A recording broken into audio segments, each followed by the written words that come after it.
Hello and welcome to Good for the Price. My name's Kirby and Moore, and today we're going to be making an automatic wheat farm. So this build consists of a lot of complicated wiring and tubing. Now, to start off, all we really need is one block of water and one block of dirt. Now, we also need to use a sequencer in this build. I'm going to place mine down early because I do like to use it as a reference. Now, a sequencer works a lot like a timer in that as it spins, it powers an output. Except for a sequencer, all the outputs are powered separately. We can also change its time interval. I'm going to change it to about 1 second for now. We will probably end up changing this though. The next thing we can do is we can place our block breaker and our two deployers. Now I'm going to have one deployer on this side, and then we're going to have to place one up top in the middle, and our block breaker on the other open side. So the top deployer plants the seeds, then our side deployer uses bone marrow on the seeds, making it into wheat, and then the block breaker breaks the wheat block and sucks it back into a chest. I'm going to go ahead and hook up my block breaker and our two deployers. Now what we need to remember is that our seed deployer activates first, then we need our bone marrow deployer to activate, and lastly our block breaker.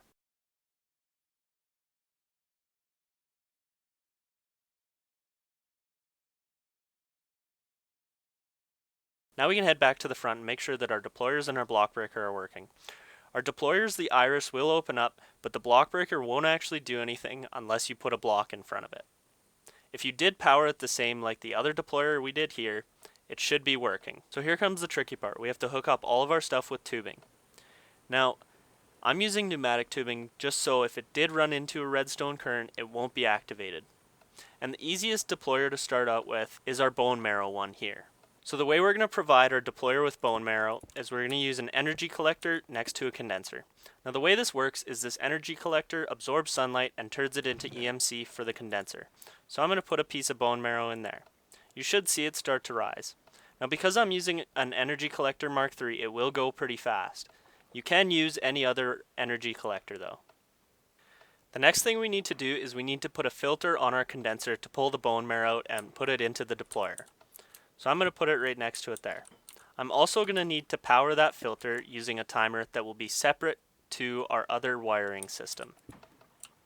You should start to see the bone marrow travel into the deployer. We can also speed this up to about 0.5 seconds. Now we're going to hook up our block breaker. Now when wheat is broken, it provides wheat and seeds. So what we're going to do is we're going to hook up our block breaker so it separates the wheat and the seeds end up traveling back to this deployer up here. So I'm going to need to place a chest where it gets sorted, and then we're also going to need to place another filter on this chest to pull the seeds out. Now what we're going to do is we're going to need to put seeds in this filter here. We can then hook up our filter with our seeds pulling out to the top deployer and connect our chests to our block breaker.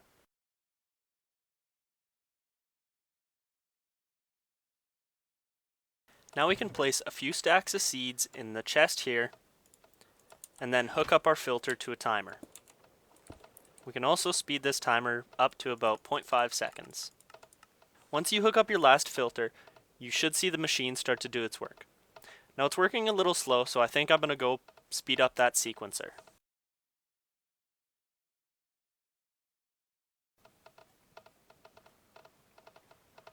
And that's about it for our automatic wheat farm. If you guys have any comments or questions, please leave them below and I'll get right back to you on them. As well, if you enjoyed the video or if it helped you in any way, please like or subscribe. Once again, my name's Kirby and Moore. That's good for the price. Thanks for watching, guys.